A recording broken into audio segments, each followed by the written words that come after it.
Welcome into today's show, Who Dat Nation. I'm your host, Trace Gerard. I will be shortly joined by Abby Alonso. I know y'all are excited to hear what she has to say, but it is a loaded show. So we're going to break down a big Michael Thomas injury update. There's some major news and some major developments there, as well as a new mock draft from NFL Network's Peter Schrager. But before we get into all that, I need y'all to go down and share today's video because we want to get this video to the entire Who Dat Nation. Now, just for some transparency, I'm running the ones and twos. I'm trying to talk, trying to look at the screen and produce, trying to look at the script, but also want to talk and get Abby Alonso's thoughts. So just bear with me, but share the video by clicking the share icon.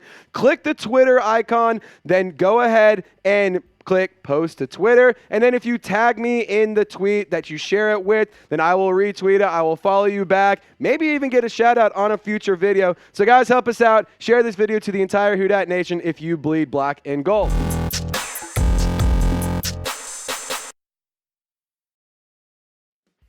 All right, so like I said, we got a new and big and major injury update. Michael Thomas yesterday took to Twitter. The video went viral. He posted a video of him doing a deadlift of 530 pounds. This is insane. And I have some pictures I'm going to show you guys real quick. And I think it's very interesting to see this because, I mean, look at this. That's from his Instagram story. So right here is from his Instagram story. It says 530 if you can't count. And then here's a picture of MT doing the lift. I mean, look at that.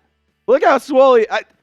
You can't outlift Mike is what we're going to be calling him this upcoming season. And then what I just find extremely hilarious, on top of all of that, he's in the gym, he's working out, he's grinding. I found this picture so dang funny because it said, like, if you can't see what this is, it's Michael Thomas is getting a random drug test from the NFL, like notification because he's just too damn jacked. I mean, I want to throw it over to Abby Alonso and get some of her thoughts on this. Yeah, first off, I want to say Mike T looks pretty swole. I don't know if he gained weight. I don't know the numbers. I haven't done the research yet, but he looks a little bit bigger than I remember.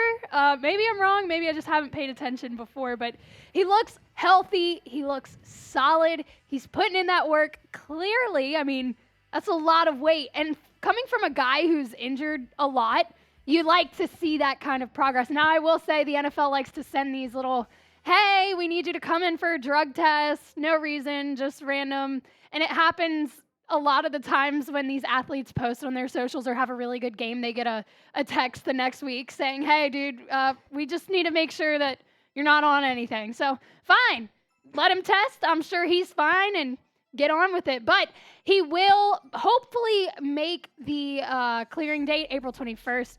He hasn't been cleared from that toe surgery yet, but from the looks of it, I don't think we have anything to worry about. April 21st is going to come up quick. It is right around the corner. But if he's deadlifting 530 pounds, I'm not worried. I'm really not worried about it. If you guys are excited to watch Michael Thomas make his return and take over the NFL again, even if they do try to keep him out, type 13 in the comment section. You'll probably get hit with an ad break right here, so take the time, spam that comment section with 13, and we'll get on with the show. All right, yeah, so in one of the things that I wanted to elaborate on, Abby, is that for Michael Thomas to be healthy, it's huge for the New Orleans Saints. And a healthy Michael Thomas is a big key to success for New Orleans. I mean, you went out of your way and you made sure you did what you could to go and give him a new contract that is a prove-it deal that is going to, reward him if he plays well, but also it's not going to hurt the Saints too bad if he doesn't end up playing by, missing time due to injury. And so why I'm showing this graphic is because, as we all know, the 2019 Michael Thomas is undoubtedly one of the best wide receivers in the NFL. If we can get even a fraction of what Michael Thomas was able to do in 2019, I firmly believe that this team will be in a good trajectory for the entire season. And I'm not even saying that we need that kind of production. We just need him to be dominant. We need him to get, upwards of 80 to 100 catches, get upwards of 12 to 1,300 yards, get 6 to 9 touchdowns. Go and get your bag. Go and prove why you're one of the top wide receivers.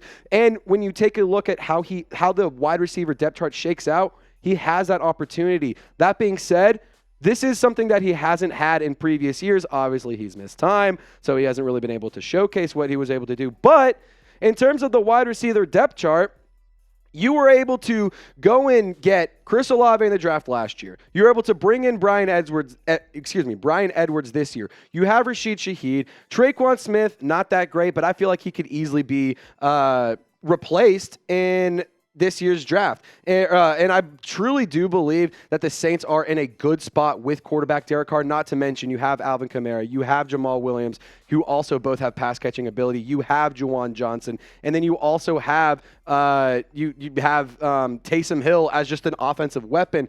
And one thing about Abby and I, we're just so wildly excited for this season. It's going to be a very fun season for us to just watch and break down and cover. We're going to have watch parties. We're going to be live throughout the season, and it's just going to be a very exciting time. It's an exciting time to be a Saints fan. Abby, what do you have to think about that? Yeah, I think we're at the turning point of a new era here. And as a Saints fan, you've been waiting for them to make some sort of big move, for them to do the splashy things and the ballsy things to go out and change this organization up. And I think we're at that point. They bring in Derek Carr. Mike Thomas is proving on social media and everywhere else that he's ready to come back and play. And I think he is a huge key to success for this team. I mean, you look at that receiver room and it is completely different when Michael Thomas is in it versus when he's not. I'm not saying anything bad about the rest of the receiver room, but you add him in there and it's a whole different ball game. I think the Saints are making the right moves to do a 180, and we're going to see a different team this year, and I am pumped. I'm so pumped for it, Trace. Absolutely. And guys, like I said, we are going to have a lot of watch parties, live shows, and fun stuff throughout the entire offseason as well as the NFL regular season. So lock us in and subscribe. But let's not focus on that. Let's focus on what's going on right here. So we're in a sub battle. We always are in a sub battle with our guy Nick Roloff and Matthew Peterson over at Falcons Today. Kind of ridiculous. This week, they've picked up 35 subs alone. The Saints, our Saints channel, only 20. So I simply just refuse to be embarrassed by Falcons fans and Falcons YouTube channel. So lock us in, help us out, Who Dat Nation. Subscribe, turn on your notifications, and let's blow these dirty birds out the water like we do in everything else. Let's go ahead and win this damn sub battle and get to 14,000 subs today. And look, I am going to say there was talks about me ending up on Falcons Today if I get too many subs. Please, I am born and raised in New Orleans. Please don't do that to me. Hit the sub button. Help me out. If you're not going to do it for anybody else, just help me out. Keep me from going on that show.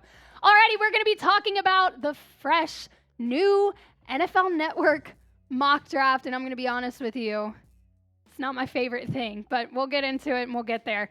Targets available for the Saints. Calijah Kancey, we've talked a lot about him, defensive tackle. Will McDonald, Quentin Johnston, a receiver, maybe if you want to go that route. Bryan Bresee, and Felix Uzomah. Again, these are good targets available at this stage of the draft in round one, but nope, that's not where we went in this mock draft. Instead, we drafted Jonathan Mingo, wide receiver out of Ole Miss. He was drafted at number 29 in this mock draft.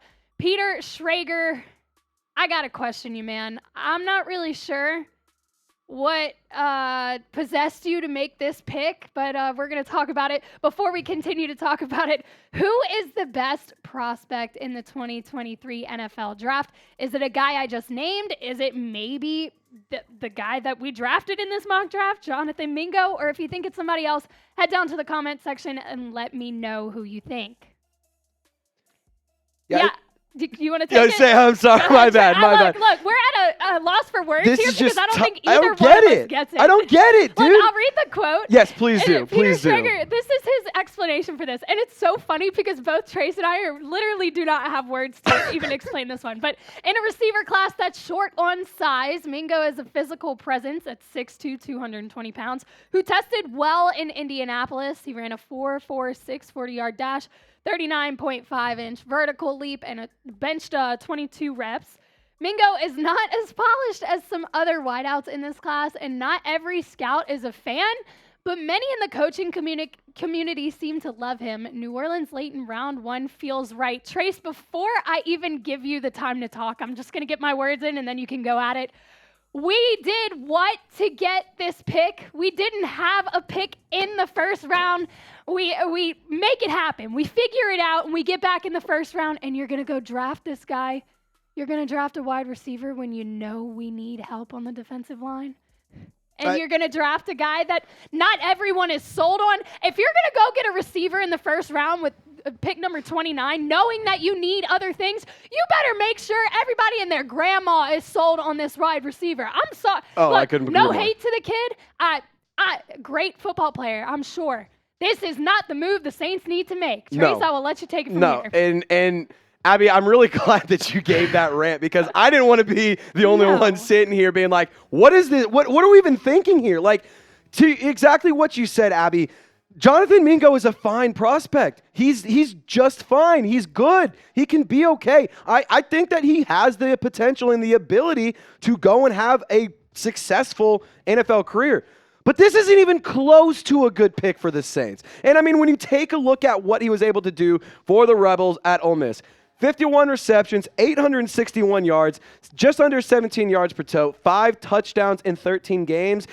I mean, it's not a good pick. It's just not a good pick for the Saints. Like you said, I wanted to show. I'm going to pop this graphic back up. We're going off the script because we just got to talk here. We just got to talk here. So, when you take, these are targets that were available here. You had Calijah Kancey. You need some defensive interior help. You also had Bryan Bresee. I'm not super high on Bryan Bresee, but I'd rather go Bryan Bresee than Jonathan Mingo in the first round. You also have Feliz Anudike Uzomah, who, if you want to go get an edge guy opposite of Cam Jordan, that makes more sense than bringing in Mingo. But again, we're not sitting here saying he's a bad target and he's a bad prospect, because when you scout what he was able to do and you take a look at his scouting report, I mean, it's not that bad. 4.46 40-yard dash. He had great jumps for a big wide receiver. At 61.3% of his targets were between his numbers. So he was breaking in, he was on slant routes, he covers the middle of it, and that would be very helpful for Derek Carr. And honestly, maybe it'll give Michael Thomas the ability to go downfield and get down there, and we can just stop this whole slant boy, argument and stigma or whatever. He also is a quality blocker, so maybe he's your Traquan Smith replacement, because Traquan Smith, call it how it is, maybe he's not a great receiver, but he's a good run blocker. He doesn't get a ton of separation whenever he's running his routes. And here at Chat Sports, our draft team and our draft experts had him as a 3rd or 4th round grade. So again, Abby, I'm going to give the floor to you because I want you to be able to get off what you need. I want you to be able to get everything off your chest. But I mean, what do you overall just think about Mingo? Do you think that he could fit in well? Do you think that he could fit on the defensive line wide receiver depth chart? Yeah, we need just defensive line. This is so dumb. Honestly, again, I'm not knocking this guy. I think he will be a good fit somewhere. I just don't believe it is in this Saints wide receiver room. Yeah, you mentioned he's good between the numbers. He might allow Michael Thomas to play some more deep ball and stop the conversation about slant boy. I get that, but you look at this receiver room, and I don't understand how this analyst is saying, "Oh, this feels right." Yeah. This does not feel right. Not even you close. Look at this receiver room. Okay, could you add some more depth? Yeah, probably. If you've still got guys like Quentin Johnston on the board at number 29 in the first round, why are you grabbing somebody that really could fall into the 3rd round? Yeah. And again, I'm not knocking this kid. I'm not doing that. Don't twist my words here. I think he's a good athlete. But if you're the Saints, you need to prioritize. You need to fill the need now. Your most prominent need is the defense. We know this. They've done a very good job fixing the offense. It's still got some things to work on, but you've got to find some help for the interior of the D-line. That's that. Absolutely. And it's a no-brainer. I think that's well known throughout the Saints community. And it'd be kind of silly to draft this guy in the first round when you know you have other areas that need a lot of help. Absolutely. I couldn't agree more. And guys, we gave a lot of our thoughts. we clearly were going to give this an F pick. Not for the player, but for just the the pick and when it was taken. But guys, I want you guys to grade the Peter Schrager mock draft and the pick of Jonathan Mingo at number 29 overall for the Saints. Again, don't grade him as a player. Grade the pick at number 29 overall. He could be a fine player. He could be a successful NFL player. But I just don't think it makes sense and Abby, obviously, we clearly don't think it makes sense for the Saints to take him at number 29 overall. But we hope you guys have a wonderful week and a wonderful Tuesday. Thank y'all for hanging out with us and making us a part of your day. DAT Nation, on behalf of Abby Alonso, y'all stay golden. We'll catch you next time. See you tomorrow.